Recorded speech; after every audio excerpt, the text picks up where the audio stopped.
안녕하세요. 박연미입니다. 최근 가상화폐 시장 참 어렵습니다. 금리가 흔든 시장을 한국산 코인 루나와 테라가 그로기 상태로 만들었습니다. 달러 값에 연동되는 코인계의 예금이라더니 믿음이 깨진 거죠. 시가총액 50조 원 가던 루나의 가치는 99% 급락했습니다. 이걸 받쳐주던 테라의 시가총액도 23조 원에서 9조 원으로 줄었습니다. 가상화폐는 기존 화폐 시장의 비효율성이 잉태한 거죠. 그런데 이쯤 되면 믿음의 시장이 비판하던 비효율성은 안전망의 다른 이름이 아니었을까 되묻게도 됩니다. 여러분 생각은 어떠신가요?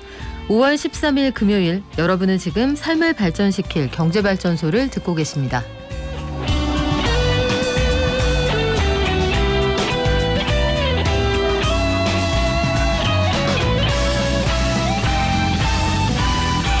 윤석열 정부가 역대 최대 규모의 추경안을 의결했습니다. 구체적으로 어디에 어떻게 쓰이게 되는지 알아보고요. 원달러 환율이 1,300원 턱 밑까지 올라 있는 상황인데 이런 상황에서 에너지난은 가중되고 있습니다. 전국 평균으로 봐도 이제 경유 시세가 휘발유값보다 비싸졌다고 하네요. 제작 결함이 발견된 수입차 1만여 대는 리콜 조치됐고요. 애플은 전 세계 시가총액 1위 자리를 에너지 기업에 뺏겼습니다. 식용유 값이 비싸지면서 1인당 구매 제한까지 등장을 했다고 하는데 다양한 경제 소식들 한국경제신문 구민기 기자와 알아봅니다. 그리고 우리 증시 상황 낱낱이 좀 살펴봐야겠죠. 이어서 트렌드 발전소 열리는 날인데요. 사회적 거리두기 해제 이후에 모임과 회식 많이 늘었을 겁니다. 아마 오늘도 약속 있는 분들 많으시겠죠. 상권도 활기를 되찾고 있는 상황인데 외식, 주류 업계에서 나타나고 있는 새로운 변화의 바람들 명욱 교수와 함께 살펴볼게요. 문화발전소도 활짝 열릴 겁니다. BTS 슈가와 싸이가 출격했고요. 또 투바투, 몬스타엑스 이런 대형 가수들 다 컴백을 했거든요. 이런 상황 속에서 한동안 주춤했던 해외 공연, 행사도 다시 늘어나고 있는데 K-팝 이슈들 정리해 볼게요.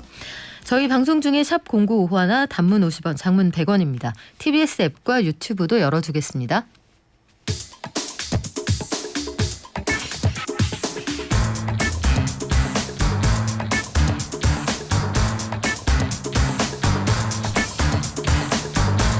매일 아침 쏟아지는 경제뉴스 핵심만 뽑아서 알려드립니다. 한국경제신문 구민기 기자와 함께합니다. 안녕하세요. 안녕하세요. 자, 정부가 역대 최대 규모의 추경을 편성했군요.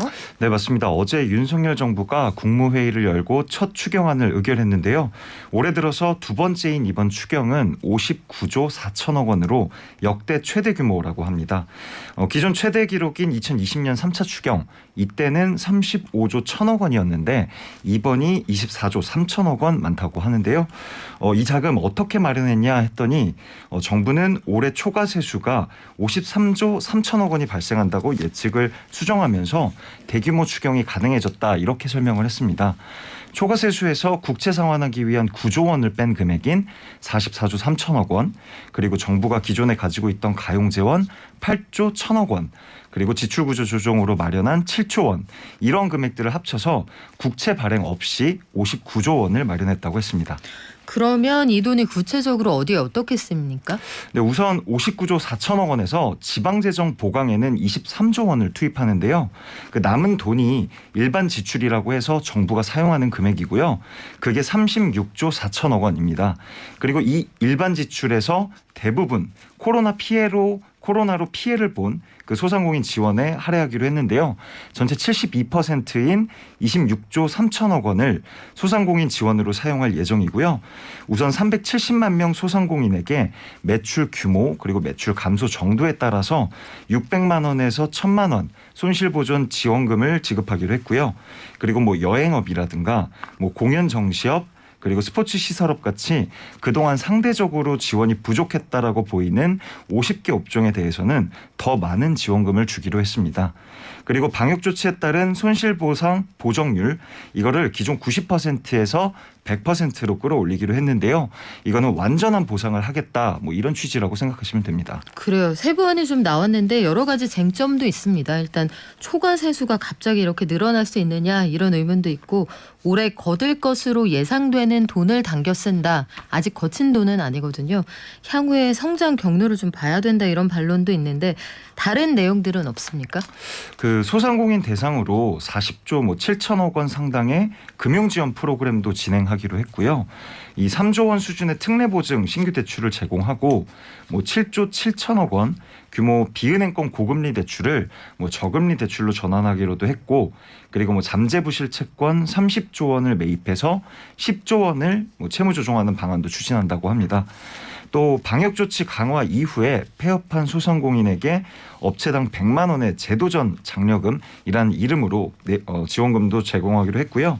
그리고 뭐 고물가 고금리로 어려움을 겪는 취약계층에게 뭐 3조 1천억 원을 투입해서 뭐 저소득층 227만 가구에 가구당 최대 100만 원 상당의 생활안정 지원금을 지급하기로 했습니다. 네, 지급 시점이 언제가 될 거냐 이것도 관심사입니다.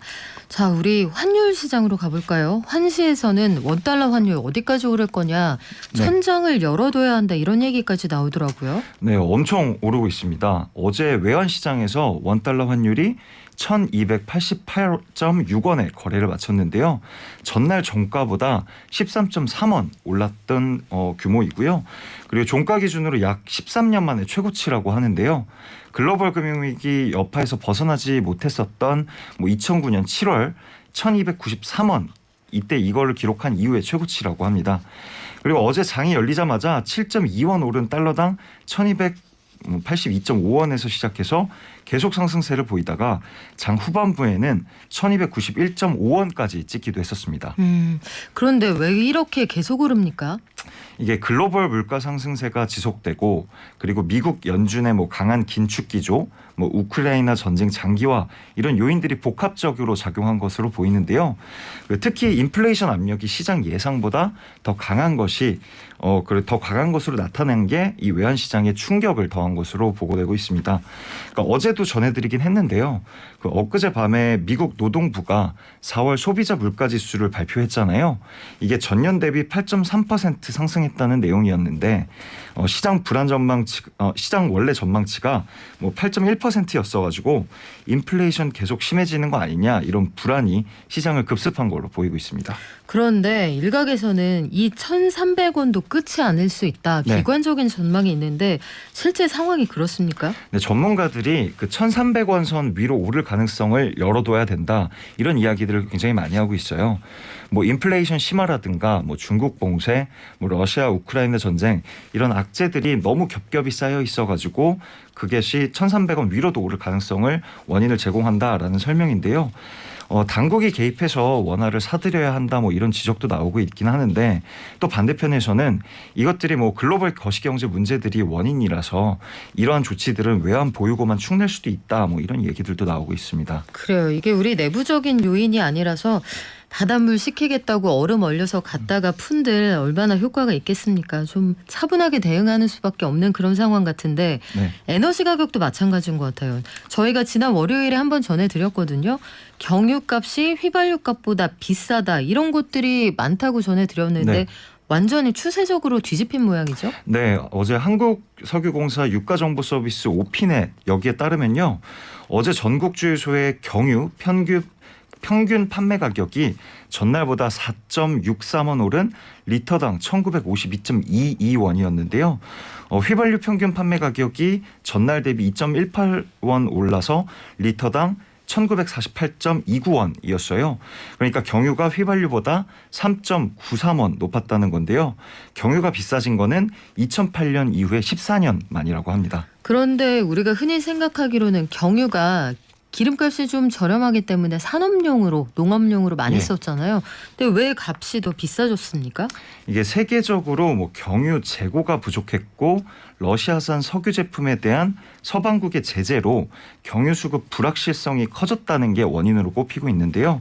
또 여기에 유류세 인하 이것도 한몫했다라는 분석이 나오고 있습니다. 정부가 지난 1일부터 유류세 인하율을 기존 20%에서 30%로 확대했잖아요. 그런데 유류세는 석유 제품마다 다르게 부과되고 있는데요.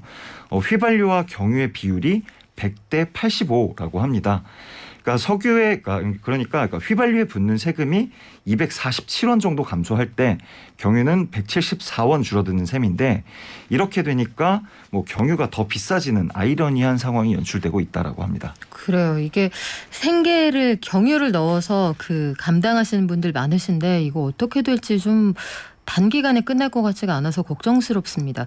국토부가 수입차 일부 차종에 대해서는 리콜하겠다 이런 입장을 밝혔네요. 네, 어제 국토부가 총 19개 차종 1만 1,958대에 대해서 제작 결함이 발견됐고 자발적 리콜을 실시한다, 이렇게 발표를 했습니다.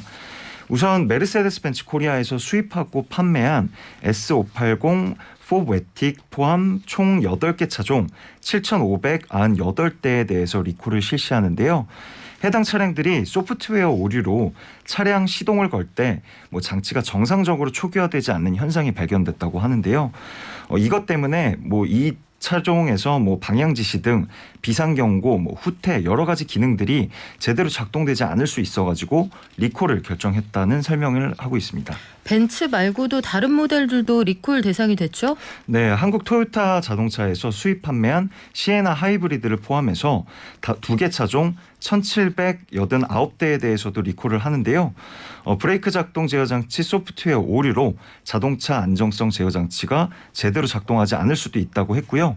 이외에도 테슬라 코리아에서 수입 판매한 모델 3 1,254대, 그리고 스텔란티스 코리아에서 수입 판매한 지프 그랜드 체로키 814대, 그리고 폭스바겐 코리아에서 수입 판매한 벤틀리 벤테이가 V8 151대, 이 모델들도 리콜을 실시하기로 했다고 합니다. 근데 차 이름이 좀 어렵잖아요. 그러니까 벤츠도 종류가 많을 거고, 지금 말씀하신 벤틀리, 벤테이 이런 것들도 내 차가 그 차인지 어떻게 합니까? 이게 국토부가 이번 리콜하고 관련해서 자동차 소유주에게 우편이나 휴대전화, 문자로 시정 방법을 안내할 예정이고요. 이미 소유주가 자동차를 자비로 수리한 경우에는 제작사의 수리 비용에 대한 보상을 신청할 수 있다라고 합니다. 차량 가격이 대당 꽤 높은 차들인데 그래요. 이런 뉴스가 왜 반복되나 싶기도 하고요. 증시에서는 세계에서 시가총액 1위 기업이 뒤바뀌었는데 이게 시사하는 바가 상당히 큰 것 같아요. 일단 어떤 회사들인가요? 현지 시간으로 11일에 뉴욕 증시에서 애플 주가가 146.5달러에 마감했는데요. 5.18% 하락한 수치고요. 애플 시총은 2조 3,700억 달러가 됐습니다. 이게 원래 세계 시가총액 1위가 애플이었는데 이게 같은 날 시가총액 2조 4,300억 달러를 기록한 아람코에게 1위 자리를 뺏기게 된 건데요. 간밤에 애플은 2.69%, 아람코는 1.76% 빠져가지고 순위는 그대로 유지된다고 합니다. 그래도 올 초까지만 해도 애플이 시총 3조 달러를 돌파하면서 승승장구했는데 아람코 시총보다 약 1조 달러 많은 수준이었어요. 이때 당시만 하더라도. 그런데 그 이후에 아람코 주가가 28% 상승했고 애플은 20%가량 급락하면서 순위가 뒤바뀌게 된 겁니다. 이게 아무래도 국제 유가 급등이 영향을 줬다는 분석이 나오고 있는데요. 우크라이나 전쟁으로 국제 유가 치솟은 게 석유 기업인 아람코에게 호재로 작용했다고 하고요. 또 기술주들이 요즘 최근에 금리 인상으로 주가가 줄줄이 빠지면서 애플 또한 약세를 면치 못했고 이러한 순위 변동이 일어났다라는 분석이 나오고 있습니다. 지금 세계 증시에서도 이런 변화가 있는데 우리 유통시장에도 아주 상징적인 일들이 벌어지고 있는 상황입니다. 식용유 대란, 지금 해외에서는 이미 시작이 됐다는 소식 몇 번 전해드렸는데 이제 국내에서도 유통업체들이 식용유 1인당 몇 개씩만 사가세요 이 제한을 둔다고요? 네, 맞습니다. 어제 이마트 트레이더스가 전국 20개 매장에서 1인당 식용유 구매 개수를 2개로 제한했다고 밝혔는데요. 매장 안에서 식용유 매대에 1인당 2개 구매 가능합니다. 고객 여러분들의 많은 양해 바랍니다. 이런 안내문을 붙였다라고 합니다. 그리고 할인 매장 코스트코도 일부 식용유 구매 수량을 1인당 1일 1개 이렇게 제한을 했다고 합니다. 지금 말씀하신 이마트 트레이더스나 코스트코는 좀 대용량을 많이 사시는 분들이 가잖아요. 근데 왜 이런 결정을 한 겁니까? 이게 아무래도 요즘 식용유 가격이 빠르게 오르면서 사람들이 더 올라갈 게 무서워서 사재기 현상이 나타났다고 하는데요. 업체에서는 이 사재기 현상을 막기 위한 어쩔 수 없는 조치였다 이렇게 얘기를 하고 있습니다. 그러니까 식용유가 최근에 뭐 코로나 팬데믹으로 상승세를 타다가 그 해바라기 씨유 최대 수출국인 우크라이나에서 갑자기 전쟁이 터지면서 가격이 더욱 빠른 속도로 치솟고 있는데요. 대체품인 뭐 파묘 가격도 같이 따라 오르기도 해서 이 속도가 너무 빨라가지고 사람들이 사재기에 나섰다라는 분석이 나오고 있습니다. 기대 인플레이션이 이렇게 무섭습니다. 가격 인상이 사재기를 부르고 사재기를 하면 더 오르겠지 해서 값이 또 오르거든요. 앞으로 상황 좀 지켜봐야겠네요. 지금까지 한국경제신문 구민기 기자였습니다. 고맙습니다. 네, 감사합니다. 자, 사회적 거리두기 해제되고 밖에서는 마스크 벗습니다만 아직까지는 우리 마스크 의무가 남아 있습니다. 방역 수칙 계속 지켜주시기 바랍니다. 개미 한 마리, 개미 두 마리, 개미 세 마리가 사과를 들고 하나, 둘, 셋.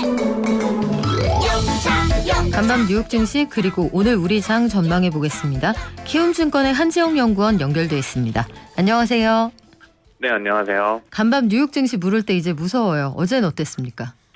네, 어제 그 소폭이나마 나스닥이 반등에 성공은 했는데, 네, 아직까지는 뭐 불안불안한 것 같습니다. 그래서 전체적인 흐름을 좀 정리를 해드리자면은, 장 중반까지는 인플레이션에 대한 불안 심리와 또 암호화폐 시장이 폭락세가 지속된 여파로 장 중반까지 변동성이 계속 확대된 채 하락 흐름을 이어갔지만 장 후반 들어서 지금의 매도세가 이제 너무 과도했다라는 인식 속에 저가 매수세가 유입이 됨에 따라 낙폭을 축소한 채로 마감을 했습니다. 그래서 나스닥이 0.1%대 소폭 상승을 했고 다우와 S&P 500은 각각 0.3%대 하락, 0.1%대 하락하는데 그치는 이런 하루였습니다. 나스닥이 약간 올라갔다고는 했는데 최근 한 2, 3일 동안 워낙 많이 떨어지기도 했고 장을 전망하는 시선들이 좀 불안하단 말이에요. 이 거친 생각과 불안한 눈빛 언제쯤 거둘 수 있습니까? 예, 뭐 이거 계속 지켜봐야 되는 이슈들이 많기 때문에 지금 여기서 저희가 뭐 함부로 섣불리 예단을 하기는 어렵다라고 생각을 하고 있습니다. 일단은 인플레이션이 지금 가장 중요한 변수인데 지난 11일에 발표됐던 소비자 물가에 이어서 10일 어제 미국 시간에 발표된 미국의 4월 생산자 물가 같은 경우도 전년 동월 대비 11% 상승하면서 지난 3월 11.5%에 비해서 숫자 자체는 낮아졌습니다. 하지만 지금 중요한 거는 아직까지 투자자들 사이에서 야, 인플레이션이 이제 드디어 꺾였구나 라는 공감대가 형성이 되지 못한 것으로 저는 파악을 하고 있고요. 또 연말까지 인플레이션이 다시 말해 소비자 물가가 유의미할 정도로 빠르게 내려갈 수 있을까에 대한 자신감이 부족한 것으로 보입니다. 하나 사례를 들어서 좀 말씀을 드리면은 올해 초에 1월 초에 예상했던 올해 말 미국의 소비자 물가의 레벨은 2%대 중후반으로 좀 점을 쳤었는데 지금 이 데이터들을 체크해 보니까 5%대입니다. 따라서 현재 물가가 8%대에서 연말까지 2%대로 낮아지는 게 아니라 5%대 낮아지는데 그칠 것이다 라는 불안감들이 최근 시장 불안의 저는 가장 큰 요인 중 하나가 아닐까라고 보고 있습니다. 그래서 드리고 싶은 말씀은 당분간 이제 유가나 농산물 가격 혹은 주거비 등 인플레이션과 관련된 데이터들의 가격 변화를 확인해 나갈 필요가 있다라고 생각을 하고 있고요. 더 나아가 지금 불신의 늪에 빠진 연준 위원들이 향후 발언을 통해서 정책과 인플레이션을 바라보는 시장과의 간극을 축소시켜 나가면서 과연 신뢰를 회복해 나갈 수 있을지 그 여부를 체크하는 것도 중요하다라고 보고 있습니다. 따라서 저희 시장 참여자들도 어떻게 보면은 계속 후행적으로 대응해 나갈 수밖에 없는 이러한 환경으로 저는 생각을 하고 있습니다. 네, 당분간은 좀 수세적으로 대응할 수밖에 없을 것 같은데 코로나 이전 수준을 생각해 보면 증시가 한동안 굉장히 오랫동안 박스권에 갇혀있다 재미없다라고들 했었거든요. 네, 맞습니다. 그래서 한국이나 미국이나 이러다가 과거에 그 활력 없는 장으로 돌아가는 거 아니냐 이렇게들 말씀을 하시는데 증시에서 외국인들 계속 빠져나가는 이런 흐름은 언제쯤 끝날까요? 이거는 지금 그 원달러 환율 같은 경우도 지금 진정이 될 필요가 있다라고 보고 있고, 아까 잠깐 말씀드렸지만 저희도 그냥 후행적으로 상황만 지켜봐야 된다라고 말씀을 드릴게요. 그래서 뭐 정리해서 이야기를 드리면은, 데이터나 정책상으로는 지금 뚜렷한 반등의 재료가 부재하는 것은 사실입니다. 그래도 저는 이제 주식시장이 이제 바닥에 조금 다 와 있지 않나라고 조심스럽게 전망을 하는데요. 그 근거 한 두 가지 정도만 말씀을 드리면은, 첫 번째로는 지금 미국이나 한국이나 주요국 증시가 대부분 고점 대비 20% 넘게 급락을 하면서 과거 2008년도, 2020년 대형위기만큼 주가가 급락했습니다. 그런데 저는 그 당시 때에 비해서 기업들의 이익에 대한 전망이 훼손된 상태가 아니라는 점에 주목해 볼 필요가 있다라고 생각을 하고 있어요. 또 이에 더해서 대표적인 투자자 심리 지표인 CNN의 공포 탐욕 지수상으로 현재 투자 심리 자체가 극단의 공포 영역에 진입해 있다라는 점을 감안을 했을 때, 저는 지금 시점에서 이제 매도세 압력이 그렇게 크진 않을 거다라고 생각을 하고 있습니다. 또 하나 드리고 싶은 말씀은, 역사적인 전례를 봤을 때 증시 바닥의 대표적인 증상 중 하나가 현재 이러한 최악의 상황이 영원히 될 것만 같다라는 불안감들이 팽배할 때였는데, 지금의 분위기도 그와 유사하다는 점을 생각해 봤을 때 저는 바닥권에 거의 도달해 있지 않나, 이렇게 생각을 일단은 하고 있습니다. 오늘 우리 장은 어떻게 출발했습니까? 네, 많이 빠진 측면도 있지만 미국 증시의 폭락세가 어느 정도 진정된 영향에 힘입어서 지금 코스피가 1%대 상승, 코스닥이 1.3%대 상승하면서 그 낙폭 만회를 시도를 하고 있습니다. 대부분 뭐 대형주나 중소형주 너나 할 거 없이 동반 강세를 보이고 있는 가운데, 오늘 제가 봤을 때 가장 눈에 띄는 종목이 대표적인 게임주 NC소프트인데요. NC소프트가 현재 주가가 11% 넘게 폭등을 하고 있습니다. 이거는 장 시작 전에 발표된 1분기 이익이 시장의 예상보다 너무 잘 나왔다라는, 이런 어닝 서프라이즈를 기록했다는 소식에 지금 주가가 반응을 하고 있는 것을 보고 있고요. 이렇게 어닝 서프라이즈를 기록한 요인들을 살펴보니까 NC소프트의 대표작인, 그리고 고마진 또 고과금률을 자랑하는 리니지 게임에 대한 매출이 반등하면서 전반적인 NC소프트의 실적 개선을 이루어준 것으로 판단을 하고 있습니다. 그래요. 리니지에 대한 충성도, 이게 회사 실적하고 직결된다 이런 얘기 많이 했었는데 1분기에 악재가 많았잖아요, 이 회사가. 2분기 네, 이후 상황이 어떻게 될지 좀 지켜볼게요. 지금까지 키움증권의 한지영 연구원이었습니다. 고맙습니다. 네, 감사합니다.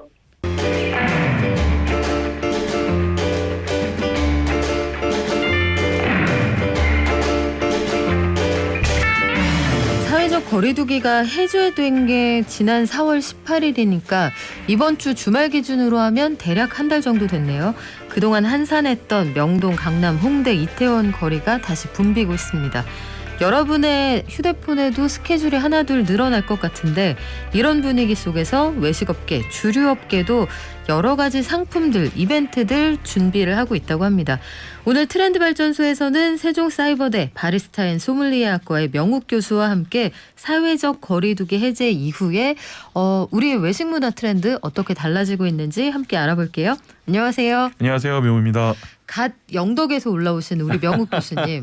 영덕에는 무슨 일로 가셨습니까? 영덕 대게와 네. 영덕 전통주를 즐기기 위해서 다녀왔습니다. 그런 즐거운 것을 일로 하실 수 있다니 참 부럽습니다. 덕업일치를 이룬 거죠. 그러니까요. 해서 지역 경제도 살리고 네. 그 농축 수산물을 판매할 수 있는 판로도 만들어주고 그렇죠. 좋은 일 하면서 부자도 되고 재미와 의미가 있고 진짜 부러운데요. 맛있는 것도 먹고. 그러니까요. 아니 영덕대게는 요새 진짜 시세가 어떻습니까? 많이 낮아졌더라고요. 왜요? 러시아에서 수입되는 것들이 좀 많다 보니까 해외에서는 그 러시아 대게를 잘 수입을 안 하는 지금 그런 경우가 있다 보니까 네. 한국 정도 수입이 돼서 어쨌든 좀 저렴해진 편입니다. 지금 상당히. 대게 한 마리 큰 거 쪄도 10만 원 미만이라고 하니까 현장에서 또 그 네. 어가들 힘드실 수 있잖아요. 네, 네. 우리 뭐 박달게, 홍게 이런 것들 많이 사 드시면 좋겠고 최근 들어 모임이나 회식 좀 늘었습니까, 진짜? 아, 이게 일단은 뭐 카드사, 네. 카드 매출만 보면 바로 알 수 있습니다. 이게 개인 카드가 약 41% 정도 증감을 했고요. 법인 카드가 회식의 꽃이라 불리는 이 법인 카드가 법카. 예, 네. 70% 정도 증가를 했죠. 이 법카 출격하면은 매출 달라지죠. 맞습니다. 예. 근데 이제 실은 이제 이 70% 정도 증가를 했는데 70% 증가했다는 뜻은 뭐냐면 단순히 뭐 회식이나 뭐 이런 것들 70% 증가했다는 게 아니고 원래 법카드 여러 용도로 쓰지 않습니까? 그렇죠. 기존에 쓰던 것이 있고 추가로 70%가 올라간 거니까 뭐 실질적으로는 뭐 거의 한 두세 배 정도, 뭐 세네 배 정도 이상으로 회식이 많이 늘었다. 좀 이렇게 좀 볼 수 있을 것 같습니다. 아, 그렇군요. 네. 사실 제 주변에도 보면 정말 약속들 많이 하시고요. 아마 오늘도 다들 이제 일발 장전하시려고 준비하는 분들 많으실 것 같은데 가족들 그리고 2년 동안 뭐 사적 모임은 말할 것도 없고요. 가족들도 네. 만나기가 어려운 상황이었는데 그렇죠. 운영 시간 제한하면서 관련 업계들 정말 힘들었거든요. 네, 맞습니다. 그럼에도 불구하고 생존한 곳들 네. 이런 가게들 특징이 네. 있습니까? 일단은 뭐 업계에서는 그 이런 요식업 를 운영하는 곳들이 한 3분의 1 정도는 폐업을 했다 이렇게 얘기할 정도입니다. 체감상. 네, 체감상으로 네. 얘기할 정도인데 일단 그럼에도 불구하고 이 살아나는 곳들 보면은 일단은 우리 해외여행을 못 가는 만큼 국내 여행 수요가 많이 몰리기도 했잖아요. 그래서 주요 관광지에 있는 곳들, 네. 제주도, 강릉, 뭐 속초, 뭐 양양, 아, 지난 주말에 어마어마했습니다. 그렇죠. 네. 그리고 뭐 가까운 서해는 뭐 대부도라든지 맞아요. 이런 곳들이 실은 어마어마하게 많이 떴고 이게 또 더 중요한 게 뭐냐면은 우리가 뭐 혼밥이다, 집밥이다 해가지고 다양하게 집에서 음식을 많이 해 먹었는데 이런 걸 해 먹을 수 없는 전문 음식점. 그러니까 가지 않으면 절대 그걸 즐기지 못하는 거예요. 예컨대 평냉 같은 거요. 아, 예, 뭐 그런 네. 것들도 들 수 있죠. 예, 이런 것들. 그리고 또 하나는 예전에 이제 명동 같은 이런 거대 상권이 어마어마하게 사람들이 많이 몰리는 곳이었다면은 이제는 그런 거대 상권이 아닌 자신의 동네에서 소비를 많이 하게 됐잖아요. 흔히 얘기하는 슬세권, 슬리퍼를 신고 그 구매라든지 생활을 할 수 있는 그런 권역들이 굉장히 많이 컸고 또 정말 중요한 것은 운명 공동체 집단의 시장이 굉장히 많이 컸습니다. 운명 공동체 네. 어떤 게 있을까요? 가족하고 연인이죠. 아, 네. 연인 운명 공동체 맞습니까? 일단은 그렇게 생각을 하는 분들이 많죠. 그래요. 당분간 운명 공동체. 네. 그러다 보니까 어쨌든 결혼도 하셔야 되고 뭐 실은 사는 목적 중에 하나가 또 사랑이라는 게 있으니까 당연히 연인들은 뭐 어떻게든 만나거든요.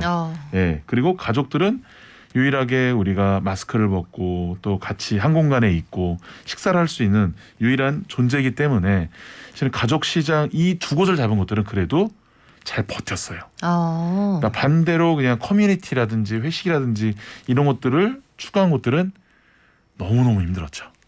그래요. 그래서 그 최근 들어서 보면은 캠핑장 이런 것들도 왜 우리 전통적으로 MT들 많이 가시던 그런 야유회 대단위로 많이 썼던 그런 곳들을 리모델링해서 굉장히 그 소규모로 한 3, 4인이 이용하게끔 만든 이런 맞습니다. 곳들은 살아남았더라고요. 맞습니다. 근데 그런 것들이 이제 기본적으로 이제 이쁜 것들이 많잖아요.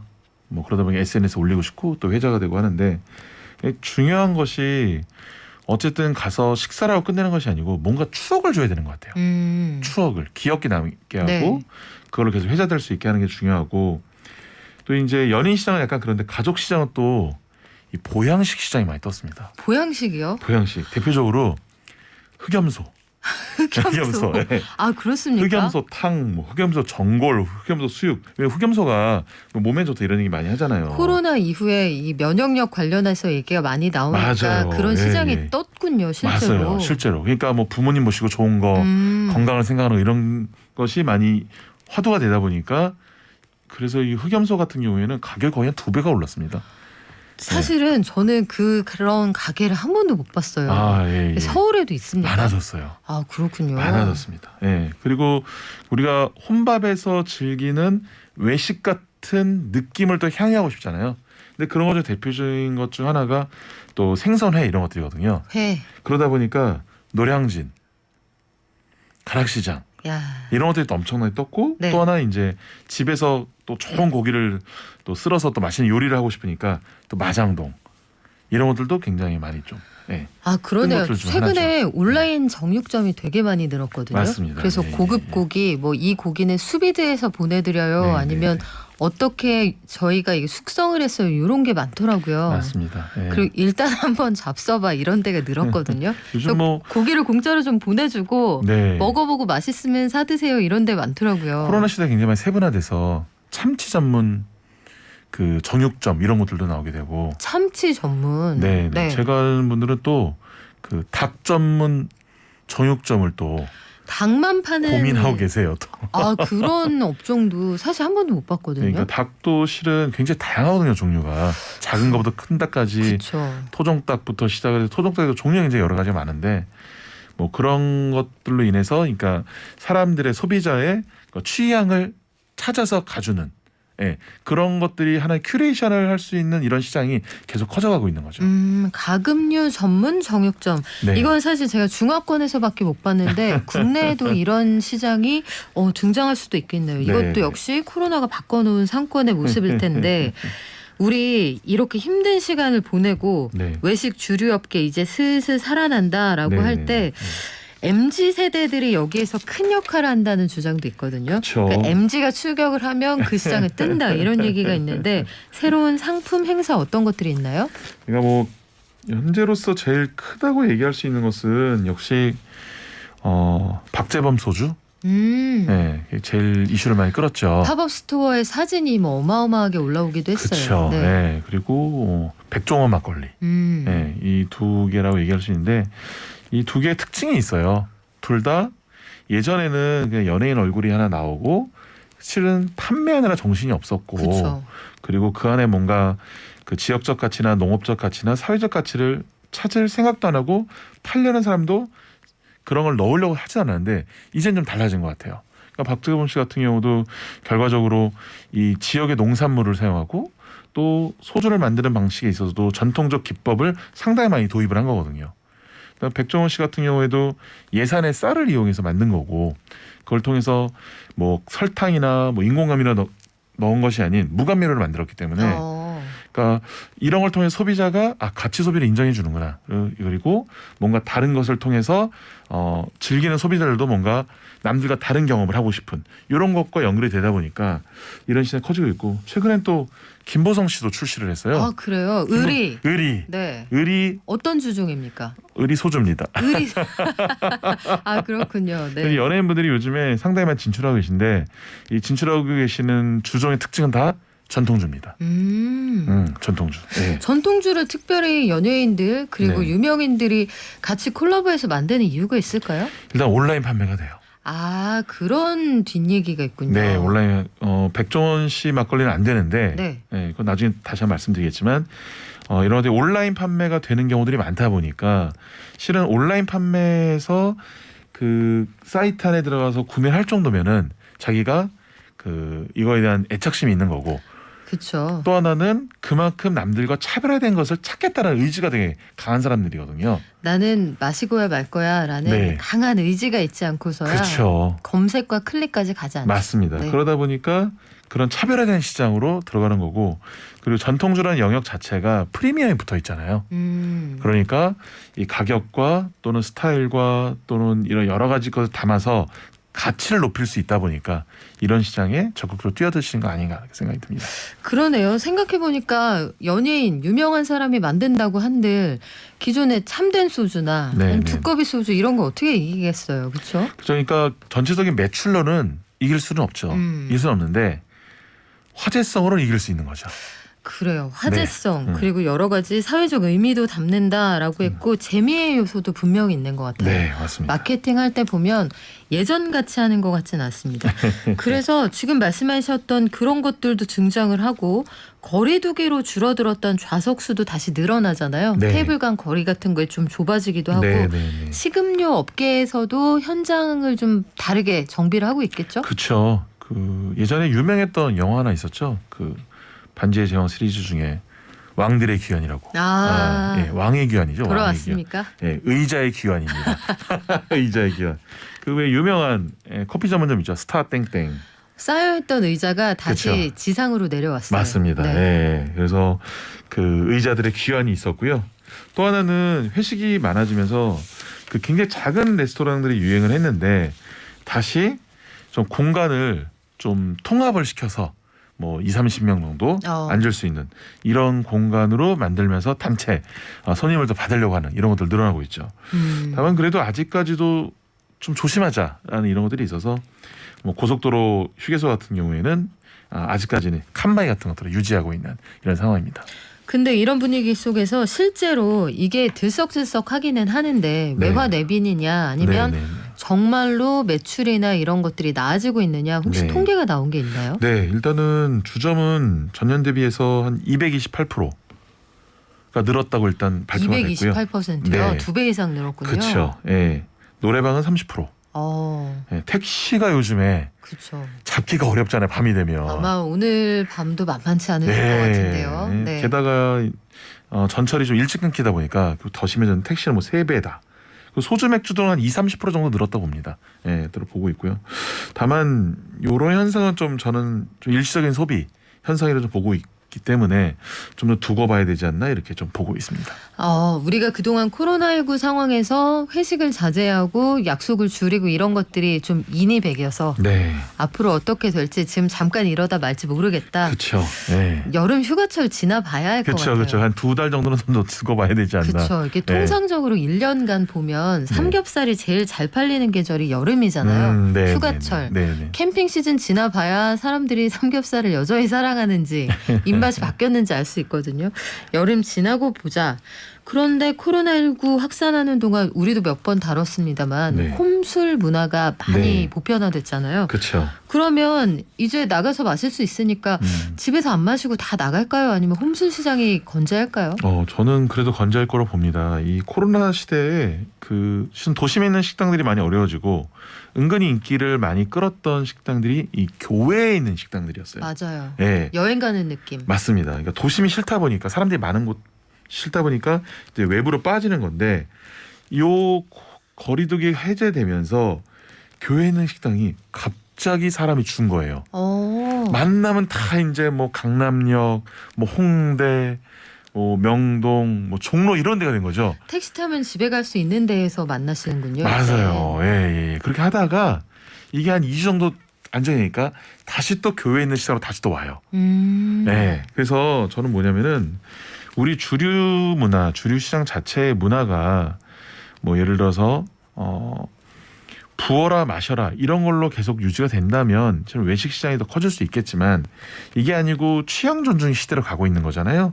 근데 그 취향 존중을 맞추기 위해서는 내가 원하는 주류를 구매할 수 있는 그 홈술 시장이 그 받쳐줘야 되기 때문에 제가 봤을 때는 이런 그 주류 문화, 음주 문화, 요식 문화 자체가 취향을 고를 수 있는 스타일로 가지 않는 한 홈술이 다시 헤게몬을 잡을 것으로 보고 있고요. 다만 우리의 회식 문화가 좀 더 상대방의 취향을 존중하고 그리고 또 선택권을 존중하고 할 수 있다면 다시 외식 시장이 좀 더 커질 수 있지 않나 이렇게 봅니다. 왜냐하면은 요즘에 다시 이제 유행한 말 중에 하나가 엔데믹 블루란 말이 있습니다. 엔데믹 블루? 네. 그건 무슨 얘기예요? 뭐냐면 회식을 하는데 회식의 제일 큰 단점이 뭐냐면 내가 집에 언제 갈지 모른다는 거예요. 내가 나의 그 운신의 폭을 정할 수가 없다. 그렇죠. 그러니까 누군가가 항상 메뉴부터 집에 가는 시간까지 정하죠. 일찍 가면 삐지잖아요. 다음 날 뭔가 오잖아요. 그러게요. 그러니까 실은 이런 걸로 이 코로나 시대에 술을 못 드시는 분들이 편했던 게 아무리 늦어도 9시면 집에 갈 수 있다든지 10시면 집에 갈 수 있다 이런 게 있었어요. 근데 이게 없으니까 힘들어지는 경우도 있는 거예요. 술자리에 민주화도 있었지만 이게 다시 모였을 때 그때 상황을 예단하기 좀 어렵다. 맞습니다. 근데 리더들도 이제 좀 달라져야 되죠. 달라졌을 거예요 아마. 근데 2년 동안 참았던 것이 폭발하다 보니까 이것도, 안 보내는 경우들이 많습니다. 그럼 이것도 분노 회식입니까? 약간 그런 게 분노 있어요. 소비, 팬트업 소비라고 했었는데 자 형님들 우리 친구들과 함께 민주적인 술자리 그리고 회식하고 기분 좋게 차 너무 잡기 어렵기 전에 이렇게 돌아가시면 그러면 또 다음에 또 만나면 재밌고 그러지 않겠어요? 근데 지금 전곡을 찌르신 분이 계시네요. 3415님 저도 이거 완전 느끼는데요. 편의점 하는데요. 아침에 취객들이 많아졌어요. 숙취음료 판매도 조금 늘었어요. 이게요. 숙취음료 시장이 코로나19 2년 동안에 직접적인 문제가 있었던 곳은 아니지만 굉장히 타격이 컸던 곳입니다. 맞습니다. 30%가 증가했다 하더라고요. 그래요. 그런데 거리두기 해제 이후에 30% 이상 네. 사서 깨셔야 되는 분들이 좀 많이 늘어났나 봐요. 자, 우리 건강 지키면서 적당한 음주로 여흥만 즐기자고요. 지금까지 세종사이버대 바리스타인 소믈리에 학과의 명욱 교수와 함께했습니다. 고맙습니다. 감사합니다.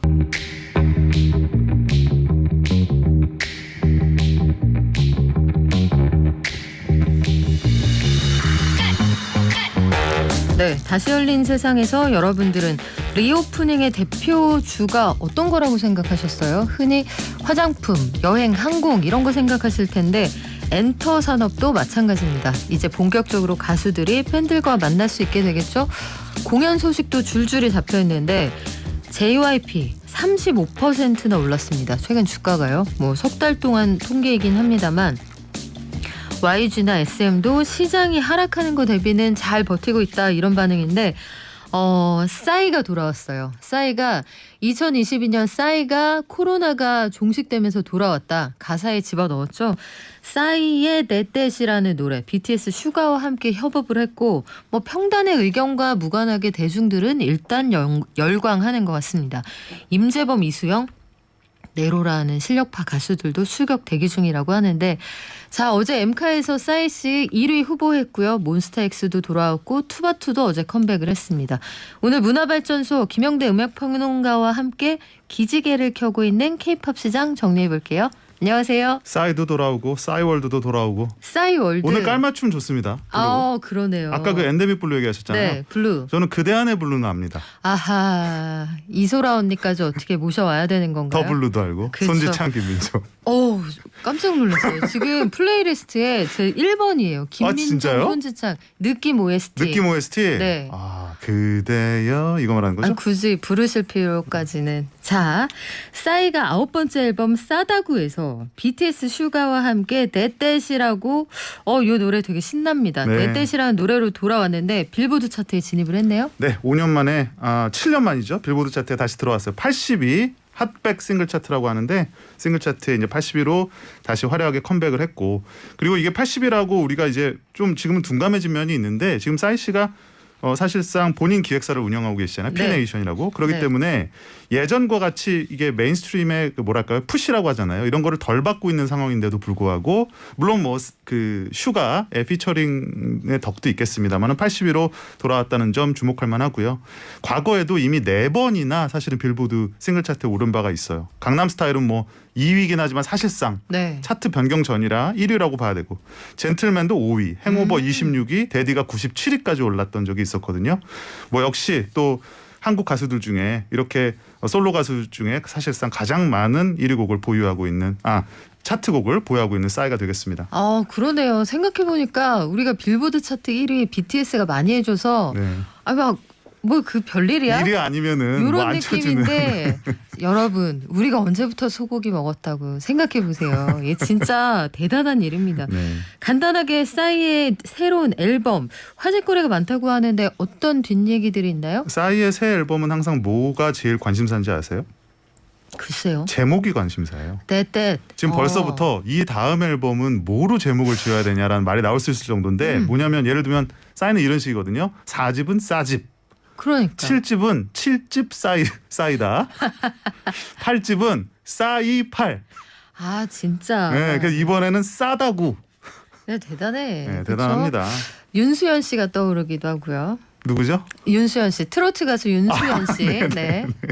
그래서 이번에도 이런 싸다구라는 앨범 제목부터 뭐 시작을 해서 BTS 슈가와의 멋진 콜라보, 뭐 뮤직비디오, 그야말로 싸이스러움이 가득한 앨범이고 또 뭐 화사를 비롯한 다양한 가수와의 이런 콜라보 같은 것들이 역시 싸이답다라는 평가가 또 한편으로 있어요. 또 한편으로는 네.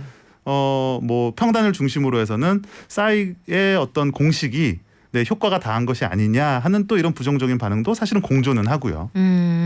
그 싸이 신곡 보면은 이거 슈가 씨하고 협업을 해서 뮤직비디오 중간에 슈가 씨가 하늘에서 뚝 떨어져서 갑자기 같이 춤을 그 추잖아요. 카메라 앵글 밖에서 제대로 떨어지기가 굉장히 힘들어서 약간 네. 이렇게 좀 대각선으로 뛰었습니다. 오. 네, 왜냐하면 너무 위에서 떨어질 경우 이게 또 이 국보급 스타에 그렇죠. 부상 위험이 있기 때문에 야, 역시 슈가 직접 인터뷰 해본 사람답네요. 슈가 씨하고 형 동생 할 수 있는 그런 아유, 사이 맞죠? 형 동생 아닙니다. 그래요. 뭐, 누나 동생은 아니잖아요. 슈가 씨가 형일 수도 있어요. 그런데 그 새로운 앨범에 대해서 반응이 좀 엇갈려요. 어제 M 카운트다운에서는 싸이하고 임영웅 씨가 1위 후보로 네. 돌격을 해서 임영웅 씨가 이겼습니다만 격돌이를 하려고 하셨죠?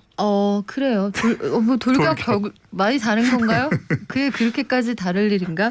그런데 그 대중들의 반응하고 평단의 반응이 좀 갈린단 말이에요. 평론가 가운데는 혹평을 하는 분들도 있던데 그건 왜 그래요? 글쎄, 그러니까 평론가라는 사람들은 아무래도 지난 앨범에 비해서 얼마나 나아졌나, 그리고 이게 어떤 음악성적인 측면에서 얼마나 돋보이는가라는 점에 포커싱을 맞출 수밖에 없는 거고, 팬들은 그렇잖아요. 싸이가 싸이스러움을 보여줬다라고 하면 열광할 수밖에 없죠. 그냥 가수가 돌아와서 공연하는 것만으로도 반갑긴 그러니까 해요. 이런 것 같아요. 네. 싸이의 컴백이라는 것 자체가 어떻게 보면 코로나의 종식, 또 어떻게 보면 공연 시즌의 부활, 맞아요. 예, 엔터테인먼트 시장의 활력소라는 모든 것을 한꺼번에 의미하는 좀 이제 그런 상징적인 인물인 것 같아요. 우리가 벌써 생각만 해도 흠뻑쇼라고 불리우는 맞아요. 네, 시작부터 그 수십 톤에 달하는 물을 뿌리고 시작하는 이 싸이 씨 특유의 공연이 벌써 그려지지 않습니까?